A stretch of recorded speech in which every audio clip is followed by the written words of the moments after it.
Smiles, everyone, and welcome. It's Colleen. So today we're going to make some texture paste. I had a request to do this. This is my recipe. I just want to say the way I like to do it.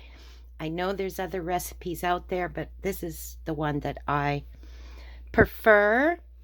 So what you're going to need is some kind of a measuring spoon or cup, something you can measure with, and then a container, something to stir with, some paint. I'm going to do some white paste today, but what's really cool when you're doing your own texture paste, you can use any color of paint that you want, depending what your project is, and just make a small amount and do the project with. Or like I like to do, I make up a white batch and then I can tint it from there. And then you need some PVA glue. Elmer's school glue is just fine. The white, I happen to have clear right now and I don't have any white. So this will be my first time using the clear, but it shouldn't be any different than using the white. So you need that. And then what I like to thicken it with is baking soda. I find it a much smoother texture. I get mixing it. I know some people have done it with plaster Paris, and I do not like plaster Paris for this particular project.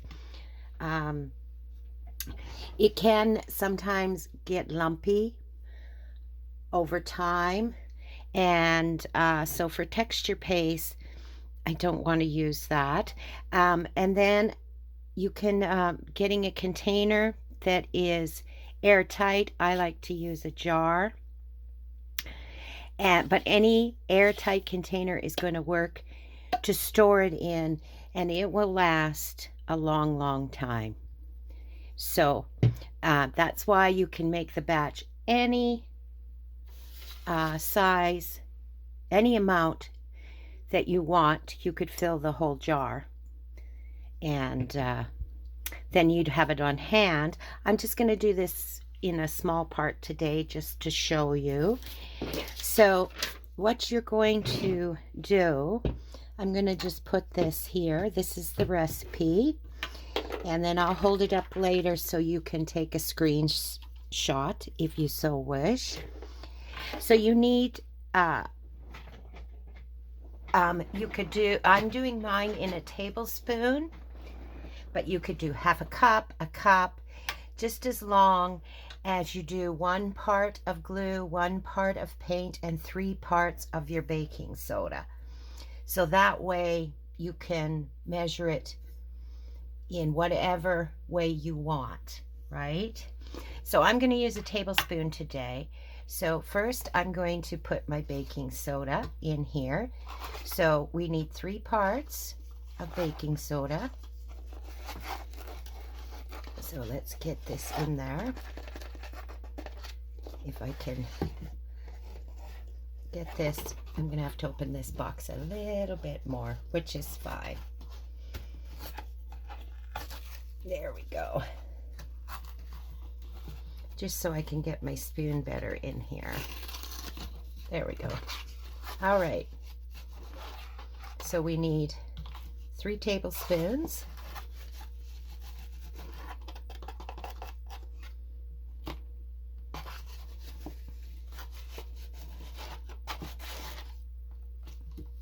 Now, if you're not exactly right, it's not going to matter. Okay, so then we need 1 part of our glue. So I'm going to see if I can get this top off. Oh, it's giving me a problem.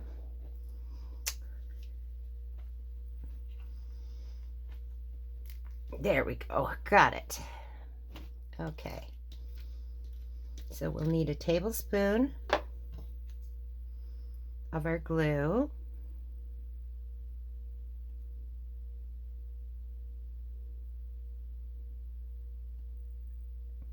There we go.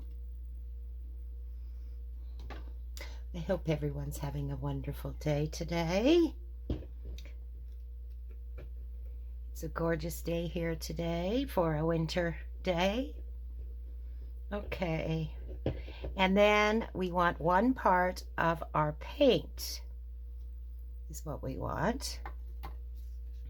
So I'm using white today, but again, like I said, you could use any kind of color of paint as long as it's acrylic paint. It's 1 part acrylic paint.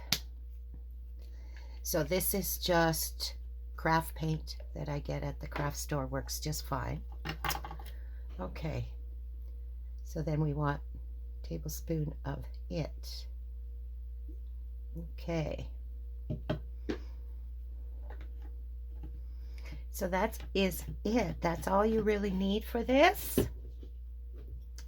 Now we just have to mix it really, really well. And I'm gonna use this little wooden, it came, I think, from a Revel or something, and I had kept it for this particular thing. Like, these are great to mix things up with. Okay, we'll set that aside. So you want to mix this really, really well. And if you happen to want it not quite so thick, you can always add a little bit more paint. If you want it to be a bit thicker, you can always add a little more baking soda. It all depends what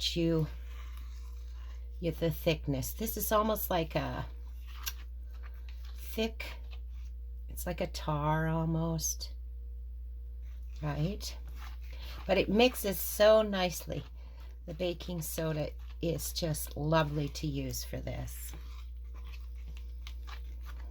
Oh, I know what I forgot to get, and I'll get it in a minute. So I'm finding that I may have put a little bit more baking soda in here than I usually do because I was struggling with the box. So I'm going to just add a little more paint to this.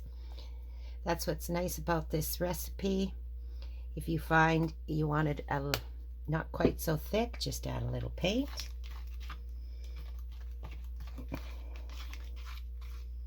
And of course the glue is your binder, right?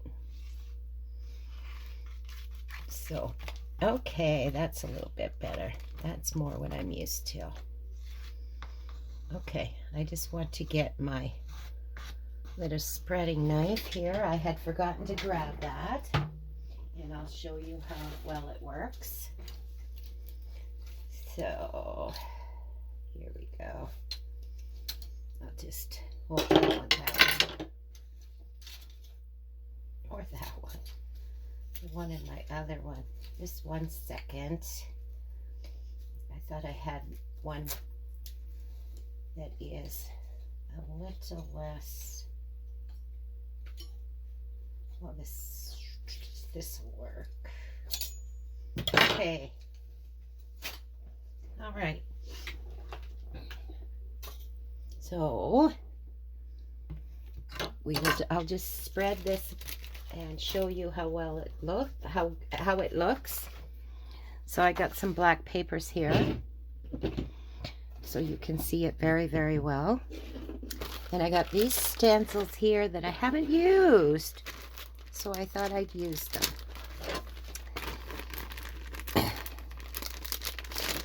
For the first time.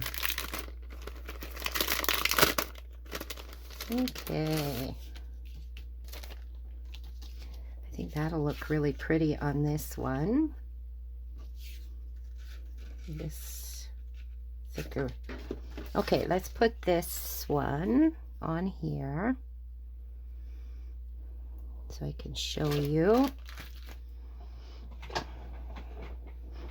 Now, if you don't have one of these spatula type things, you can use a credit card. It works just as well.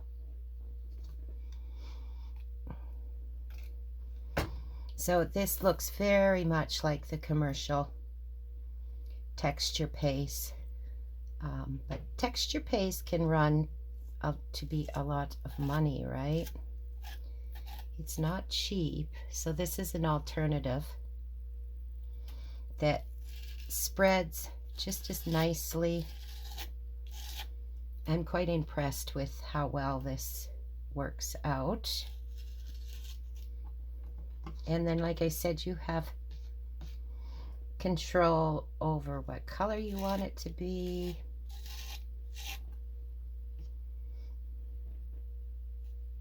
It just spreads so nicely. Excuse me.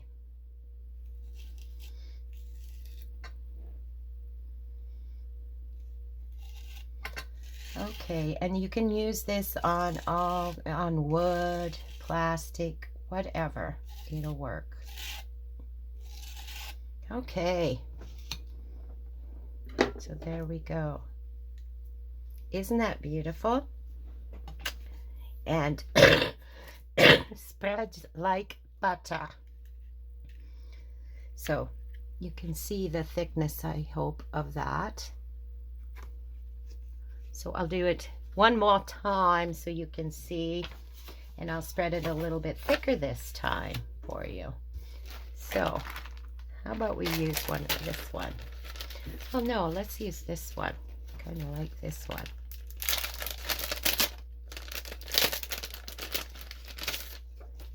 For this paper, yeah. Let's use this one. No, it had a little piece still in it.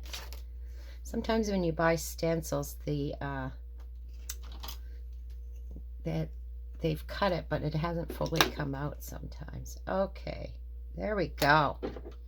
So this one, I'm just going to put it on a little bit thicker.